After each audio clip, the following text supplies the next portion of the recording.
জামালের টার্গেট, সেই হামজার হেডার, হামজার গোল। ব্রেভ নিউ বাংলাদেশ, সেই বাংলাদেশে হামজার গোল এবং এই স্টেডিয়াম এখন ফেটে পড়ছে। ফ্রন্ট পার্টটা দিয়ে তিনি আলটিমেটলি ট্রাইটা করেছিলেন। ফাহমিদুল এখনো তার কন্ট্রোলে, সেখান থেকে সাদ, এবং এই দুজনের মধ্যে বেশ কিছু পাসিং কিন্তু আমরা দেখছি এই ম্যাচের শুরু থেকেই। বাংলাদেশি পায়ে বলটা রাখছে, যেটা এক্সপেক্টেড ছিল বাংলাদেশের কাছ থেকে। জামাল, আরো একবার কাজেম শাহ ছিল তার টার্গেট, তবে জামাল ভুঁইয়াকে ম্যাচের এই মোমেন্টের ভেতরে আমরা বক্সের ভেতরে দুবার স্থান নিতে দেখলাম। সেটা হয়তো আতসুশি নাকামুরা, জাপানিজ কোচ ভুটানের, তাকে কিছুটা হলেও চাপে ফেলবে। জামালকে এত তাড়াতাড়ি আমরা বক্সের ভেতরে এত প্রেজেন্স তার কমই দেখি, এবং তিনি যেখানে আজ স্টার্ট করেছেন সেটা গোল থেকে আরো কাছে। ক্লাবে তিনি যেখানে খেলছেন এই সিজনে ব্রাদার্স ইউনিয়নের হয়ে, সেখান থেকে আরো বেশ অ্যাডভান্স পজিশনে। কাজেম শাহর পাস রাকিবের কাছে, রাকিবের শট, আরো একবার সেটা আজকে দিয়েছেন তেনজিন। বাংলাদেশের প্রথম কর্নার কিক ম্যাচের ৫ম মিনিটে।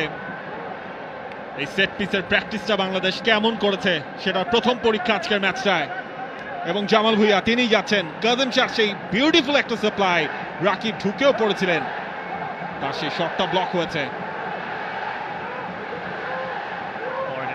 জামাল, সেখানে বাংলাদেশের সেন্টার ব্যাকে যেমন স্থান নিয়েছেন হামজা চৌধুরীও। জামালের টার্গেট, সেই হামজার হেডার, হামজার গোল।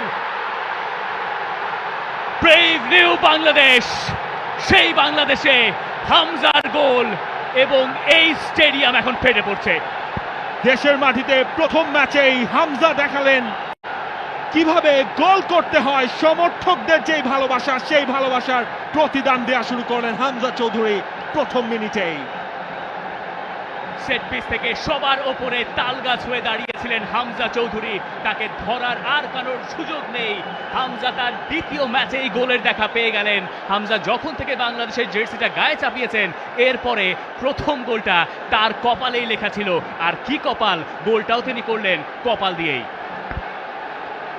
পারফেক্ট স্টার্ট হামজা চৌধুরীর জন্য, একেবারে সেট আপটাও গেছে। হামজা লাফিয়ে উঠেছিলেন এবং সেখান থেকে যে ফিনিশিংটা দরকার ছিল সেটাই করেছেন হামজা চৌধুরী। গোলকিপারের ঠিক পাশ দিয়ে, গোল লাইনের সামনে কেউ কোনো ডিফেন্ডার ছিলেন না, সেই সুযোগটাই হামজা চৌধুরী কাজে লাগিয়েছেন শতভাগ।